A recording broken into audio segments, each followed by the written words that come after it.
Hi friends, welcome back to my channel. আজ আমি আপনাদের মাঝে চলে এসেছি চিংড়ি মাছের খুবই টেস্টি একটি রেসিপি নিয়ে। এটি একটি পুরনো দিনের রেসিপি হলেও আজও প্রতিটি বাঙালি বাড়িতে এই রান্নাটি হয়ে থাকে। চাল কুমড়া দিয়ে চিংড়ি মাছের এই রেসিপিটি নিশ্চয়ই আপনাদের অনেক ভালো লাগবে। তাহলে চলে যাচ্ছি মূল রেসিপিতে।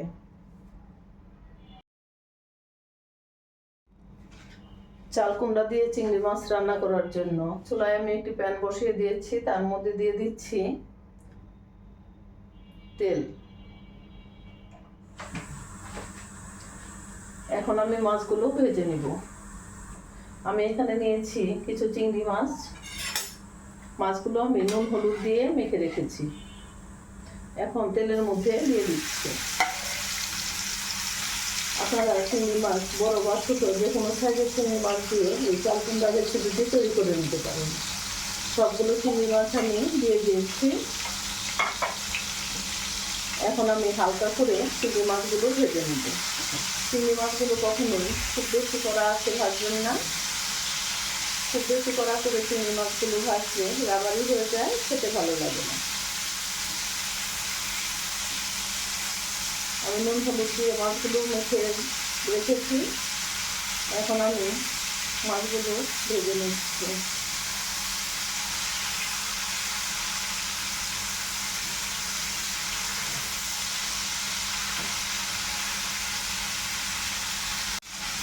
আমার মাছগুলো ভেজে নেওয়া হয়ে গিয়েছে। এখন আমি সবগুলো মাছ চুলা থেকে নামিয়ে নিচ্ছি।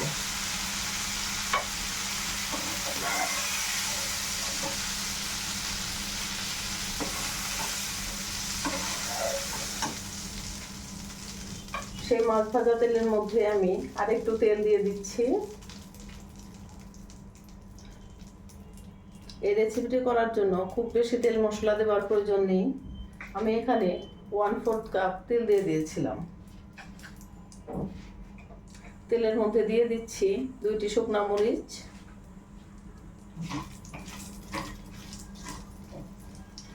আর দিয়ে দিচ্ছি 1/2 চামচ গোটা জিরে।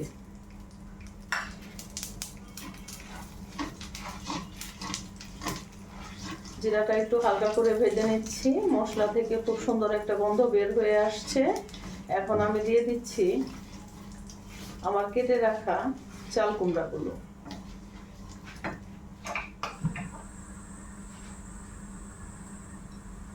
আমি এখানে একটা চাল কুমড়ার অর্ধেকটা কেটে নিয়েছি, আর আপনারা দেখে বুঝতেই পারছেন এটি কুচি কুচি করে কেটে নিয়েছি।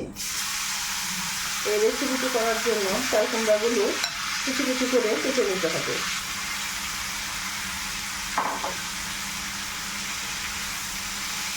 বড় করে চাল কুমড়া কাটলে এই কারিটি খেতে ভালো লাগে না। কুচি কুচি করে চাল কুমড়াটি কেটে নিতে হবে।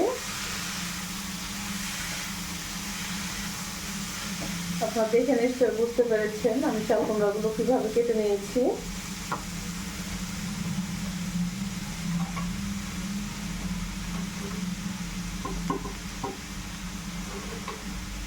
দিয়ে দিচ্ছি স্বাদ মতো লবণ,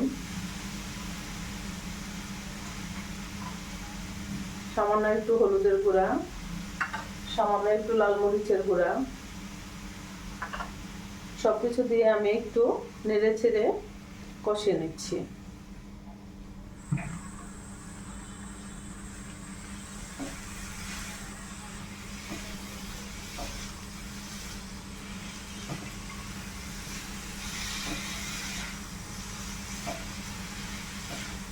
চাল কুমড়াটা আমি একটু নেড়ে ছেড়ে ভালো করে কষিয়ে নিচ্ছি। এখন আমি ঢাকনা দিয়ে ঢেকে দিব চাল কুমড়াটা সিদ্ধ হওয়ার জন্য। আমি 5 মিনিটের জন্য ঢাকনা দিয়ে ঢেকে দিচ্ছি।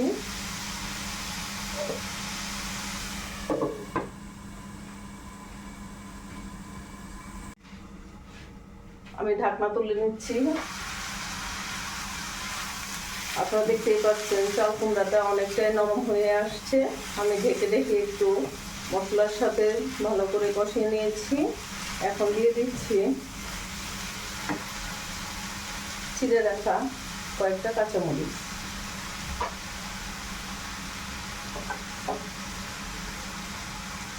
আর দিচ্ছি সামান্য একটু চিনি।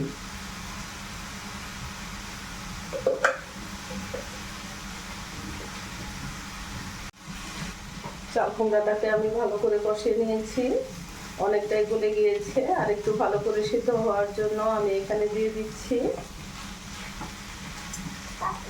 পানি।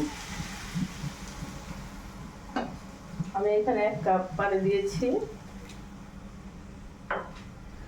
যাতে করে চাল কুমড়াটা আর একটু ভালো করে সিদ্ধ হয়।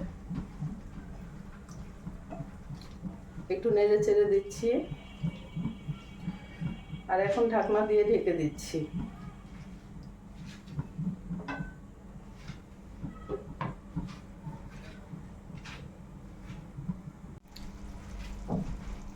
আমার চাল কুমড়াটি গলে গিয়েছে, আপনারা দেখতেই পাচ্ছেন চাল কুমড়াটা ভালোভাবে সিদ্ধ হয়ে গিয়েছে। এখন আমি দিয়ে দিচ্ছি আমার ভেজে রাখা চিংড়ি মাছগুলো। চিংড়ি মাছগুলো দিয়ে আমি একটু নেড়ে চেড়ে দিচ্ছি। এখন আমি দিয়ে দিচ্ছি 1/2 চামচ ভাজা জিরার গুঁড়া।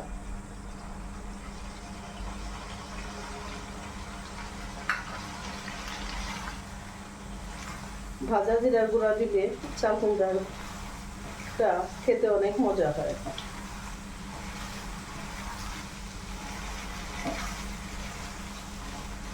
লোভনীয় এই রেসিপিটি আপনারা অবশ্যই বাসায় একবার হলেও ট্রাই করবেন, দেখবেন এটি খেতে কতটা মজা হয়। এটি গরম ভাতের সাথে সার্ভ করবেন, গরম ভাতের সাথে খেতে অসম্ভব মজা লাগে। আমি আর একটু মাছটা দিয়ে নেড়ে চেড়ে তারপর নামিয়ে নিব।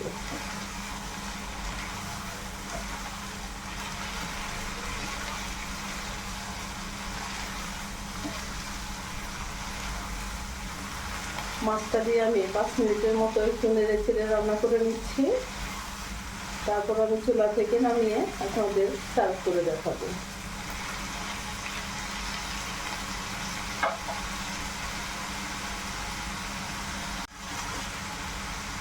চাল কুমড়ার সাথে মাছটা সিদ্ধ হয়ে গিয়েছে, এখন আমি চুলা থেকে নামিয়ে নিব। ঝোলটা মাখো মাখো হয়েছে, এই রেসিপিটি ঝোলটা মাখো মাখো হলে নামিয়ে নিতে হবে।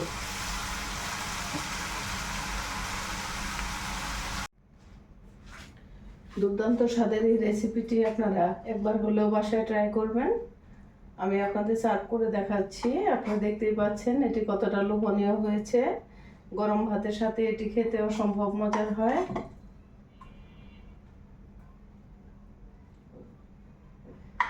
এটি একবার হলেও বাসায় তৈরি করে দেখবেন যে রেসিপিটি কতটা মজার। আমার রেসিপিটি ভালো লাগলে একটা লাইক দিবেন আর কমেন্টস করে জানাবেন কেমন লাগবে। আমার চ্যানেলটি এখনো সাবস্ক্রাইব করে না থাকলে প্লিজ সাবস্ক্রাইব করার অনুরোধ রইল।